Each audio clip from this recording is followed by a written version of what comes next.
हम्म.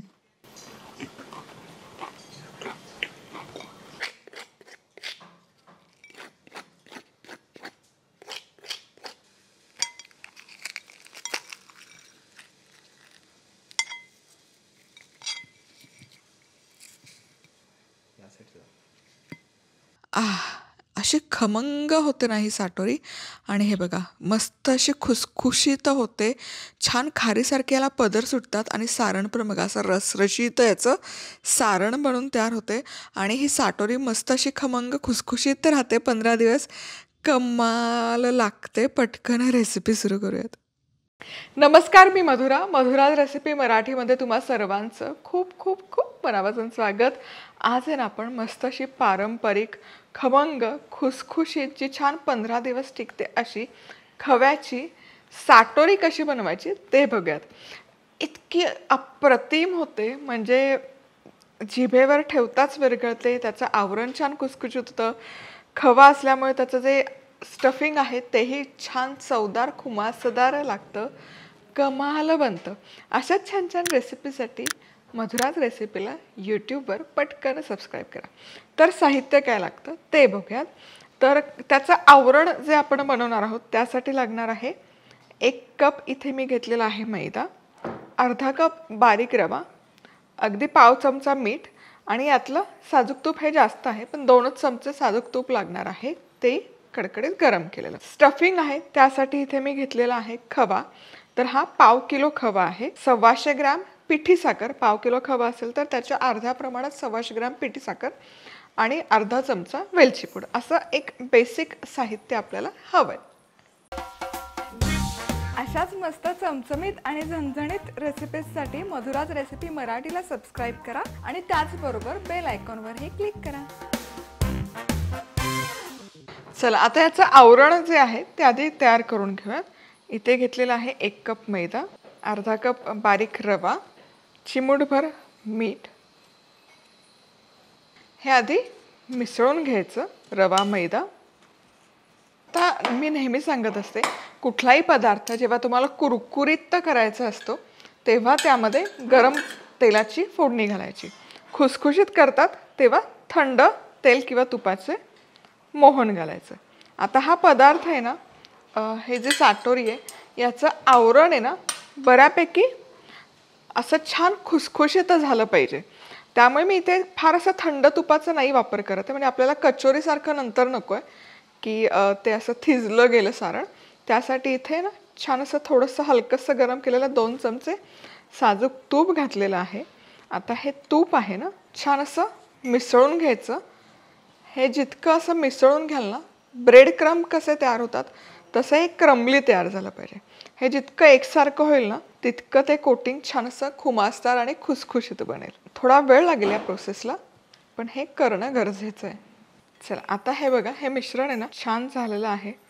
तूप छान यामध्ये कंबाईन केलं आहे.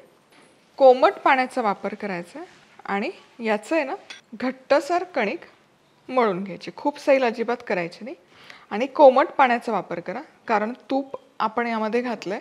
जर थंड पाणी घातलं ना तर ते खूप तूप आहे ते लगेच थिजायची प्रोसेस सुरू होते आणि मग तुम्ही बघाल की जेव्हा मग ते आपण तळतो ना त्यावर ते असे बुडबुडे येतात, एकसारखं तळलं जात नाही. ते टाळण्यासाठी कोमट पाणी घ्यायचं आणि त्यामध्येच हे मळून घ्यायचं.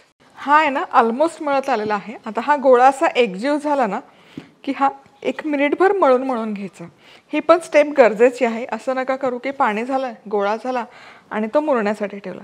जरा 1 मिनिटभर ना हा जितका शक्य असेल तितका लवचिक करून घ्या. चला छानपैकी असा मळून घेतलेला आहे. अर्धा कप कोमट पाण्याचा मी इथे वापर केला आहे हा गोळा मळण्यासाठी. परफेक्ट असं. आता बघा छान झालेला आहे. खूप घट्ट नाही आहे, खूप सैलही नाही आहे आणि छान मळून घेतलं की त्याचं ग्लुटन छान रिलीज होतं. आता झाकण ठेवायचं आणि अर्धा तास हे मुरण्यासाठी ठेवून देऊ. चला आता सारण तयार करूयात. तर हा पाव किलो खवा घ्यायचा. तवा गरम केलेला आहे आणि खवा आहे ना छान भाजून घ्यायचा आधी एकसारखा. मंद आचेवर भाजायचा, खूप हाय हीटवर नाही ठेवायचं. आता 1-2-3 मिनिटं झाले. जसं खव्याला उष्णता लागते तसं तुम्ही बघा हे ना पातळ व्हायला सुरुवात होतं. तर आपल्याला तेच हवं आहे. खवा छान खरपूस भाजायचा, म्हणजे काय होतं, त्या साटोरीची शेल्फ लाईफ आहे ती वाढते. त्यामुळे खव्यातला जो पाण्याचा अंश आहे तो बेसिकली आपल्याला कमी करून घ्यायचा आहे.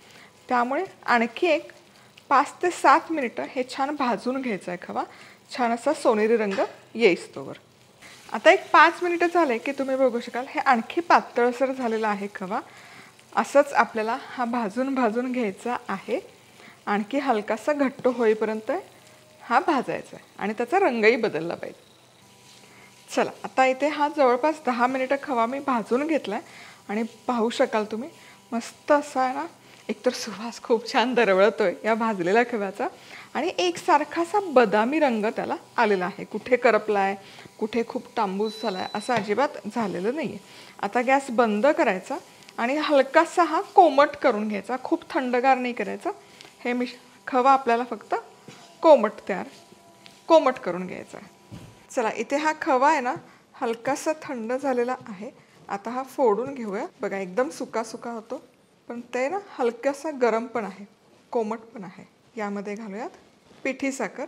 आता 250 ग्रॅम खवा, 125 ग्रॅम पिठी साखर अचूक प्रमाण आहे. पण तुम्हाला अगदीच गोड खायचं असेल, हे व्यवस्थित गोड होतं, पण आणखी जर गोड हवं असेल तर 150 ग्रॅम तुम्ही पिठी साखर वापरू शकता. एकजीव करायचं, छान एकजीव होतं. कमाल, खूप सुंदर रंग आलेला आहे या सारणाला आणि हे असंच खायला कमालला लागतं. हे मिश्रण आहे ना, मी जसं सांगितलं खवा कोमट असताना करायचं. खवा जर पूर्ण थंड झाला ना तर ते खूप सुकं सुकं होईल. आता यातून आणि सुकं झालं ना की लाटायलाही त्रास होतो. त्याचे असे लहान लहान पेढे तयार करून घेऊया. आता हे जे आपण प्रमाण घेतलं यामध्ये 12 खव्याच्या साटोऱ्या व्यवस्थित बनवून तयार होतात. आता हे जे पीठ आपण तयार करून ठेवलं होतं हेही छान मुरलं आहे. आता हे पण एकजीव करून घ्यायचं, छान असं मळून घ्यायचं. मळायला ना जितकं तुम्ही मेहनत घ्याल ना याला, तितकी साटोरी खूप हलकी होते आणि छान होते. येस, बघा छान असं एकसारखं पीठ झालं. आता यातून लहान लहान असे गोळे तयार करूयात. चला, आता हे गोळे तयार केलेले उरलेले झाकून ठेवायचे. पोळपाट घ्यायचं आणि हे हलकंसं आहे ना एकसारखं करून घ्यायचं. ही गोळा किंवा लाटी हे असं छान एकसारखं तयार झालं पाहिजे आणि हे लाटून घ्यायचं. एक छान पुरी लाटून घ्यायची. आता ही अशी छान लाटून झाली ना की याच्या कडेने पाणी लावून घ्यायचं, म्हणजे हे सील व्हायला मदत होते पाणी लावल्यामुळे. नाहीतर काय होतं ना, तळताना साटोरी फुटते आणि मग सारण बाहेर यायची शक्यता असते. त्यामुळे पाणी लावून घ्यायचं. हे जे आपण गोळा केला, पेढा तयार केला, हा हलकासा चेपवून घेऊयात म्हणजे तो एकसारखा स्प्रेड होईल. मध्यभागी मोदक करतो ना त्याप्रमाणे हे करून घ्यायचं. हे असं ट्विस्ट करायचं. जास्तीचा पोर्शन हा काढून बाजूला ठेवायचा. थोडं पाणी घ्यायचं, कडा छान अशा पिंच करायचं. हे अत्यंत गरजेचं आहे, हे पिंच करून घेणं. आणि हवं असेल तर लाटण्याने लाटू शकता किंवा मग असंच आधी हाताने एकसारखं करायचं आणि मग लाटून घ्यायचं. एकदम हलक्या हाताने करायची ही प्रोसेस. चला, आणि ही साटोरी आपली छान लाटून झाली. तर याच पद्धतीने सगळ्या साटोऱ्या एकसारख्या लाटून घ्यायच्या. चला, काही साटोऱ्या इथे तयार केल्यात. साटोऱ्या अशा लाटून भरून झाल्या ना की झाकण ठेवायचं. आणि हे बघा, आता दाखवते तुम्हाला. हे कडा आहेत ना, या सील होणं खूप गरजेचं आहे. तुम्हाला असं वाटलं की नाही सील होते, फुटली आहे, थोडं पाण्याचा हात लावायचा आणि छान ते मैदा आहे त्यामुळे तो छान स्ट्रेच होतो. स्ट्रेच करून करून सील करायचं. आता ही जी दुसरी बाजू आहे ही सफाईदार बाजू आहे. त्यामुळे तेलात जेव्हा आपण सोडतो ना तेव्हा सफाईदार बाजू आहे ती आधी सोडायची. तळतानाही अतिशय महत्त्वाची सगळ्यात पहिली गोष्ट, तेल तापवून घ्यायचं आणि एकदम मंद आचर करून घ्यायचं. ताव अजिबात नको तेलाला. ताव असला तर साटोरी एकसारखी तळली जात नाही. सो अगदी मंद आचेवर ही तळून घ्यायची आणि काही करायचं नाही. तिला एकदा तेलात सोडली ना ती छान अशी फुलून वर येते. शक्यतो अशी खोलगट गोलसर कढई वापरा. म्हणून मी माझी ही घरातली वापरायची कढई घेतली आहे, रेसिपीची नाही आहे, की जेणेकरून हे छान अशी एकसारखी तळून होते. हे बघा, एकदम मंद आचेवर करते मी. हे खूप हाय हीटवर तुम्ही तळलत ना तर काय होईल ना, साटोरी अशी एकतर रंग बदलेल, पण ती ना थंड झाली की मऊ पडेल, खुसखुशीत राहणार नाही. त्यामुळे छान अशी हलकी होईपर्यंत मंद आचेवर 3-4 मिनिटं जातील. एक एक बाजू 2-2 मिनिटं तळायला, पण वर्थ आहे. म्हणजे तुम्ही इतका कुटाणा करताय तर तळायला अजिबात गडबड करायची नाही. हे बघा हळूहळू फुलायलाही लागलेली आहे. हलकं हलकं ती हे करायची, प्रेस करायची, ती सुटते छान. हे बघा सगळ्या बाजूने आता फुलली आहे, उमलली आहे ती. कमाल. आता काहीही करायची नाही गडबड, उलटवायची तर अजिबात गडबड करायची नाही. छान अशी सोनेरी रंगावर खालची बाजू तळून झाली की मग उलटवून घ्यायची. चला आता मंद आचेवर छानपैकी ही निगुतीने तळून घेतली की ही उलटवायची. वा, काय सुंदर सोनेरी रंग आलेला आहे. आता ही वरची म्हणजे सील केलेली बाजू ही छान खमंग अशी तळून घ्यायची, अजिबात गडबड करायची नाही. आणि मी सजेस्ट करेल की एका वेळेस एकच साटोरी तळा, निगुतीने करा, थोडा वेळ लागेल, पण याचा जो रिझल्ट आहे तो वर्थ द वेट असं म्हणतो ना, तसं आहे. चला दोनही बाजूने कमाल अशी ही खव्याची साटोरी तळून झालेली आहे. यातलं जे तेल आहे जास्ताचं ते जितकं शक्य असेल तितकं असं निथळून घ्यायचं. आता आहे ना हे ताटावर वगैरे ठेवायचं नाही, तर काय करूयात, इथे ना तुम्ही बघू शकाल, इथे एक जाळी घेतली आहे, त्याच्या खाली टिश्यू पेपर आहे, त्याच्या खाली ताट आहे. तर काय होतं जाळीमुळे यावरचं ते वाफ आहे ना, गरम गरम वाफ, ती वाफ निघून जायला मदत होते आणि साटोरी मग अजिबात मऊ पडत नाही, आहे तशीच खुसखुशीत राहते.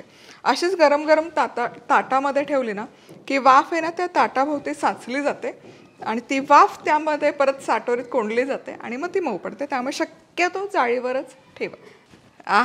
काय सुरेख दिसतात साटोऱ्या, इतका कमाल त्याला रंग आलेला आहे.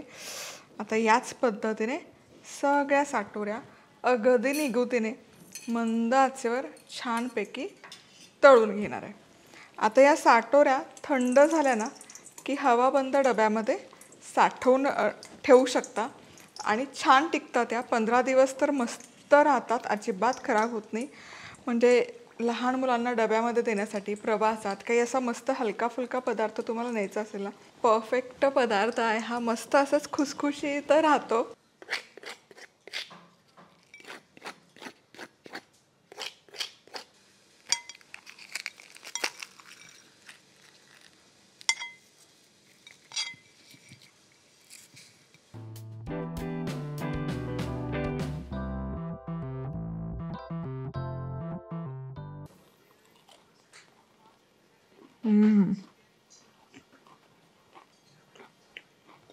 चला तर पुन्हा भेटूयात अशाच मस्त मस्त पारंपरिक पदार्थांसोबत. तोवर मस्त राहा, खुश राहा, आनंदी राहा आणि सगळ्यात महत्त्वाचं खात राहा.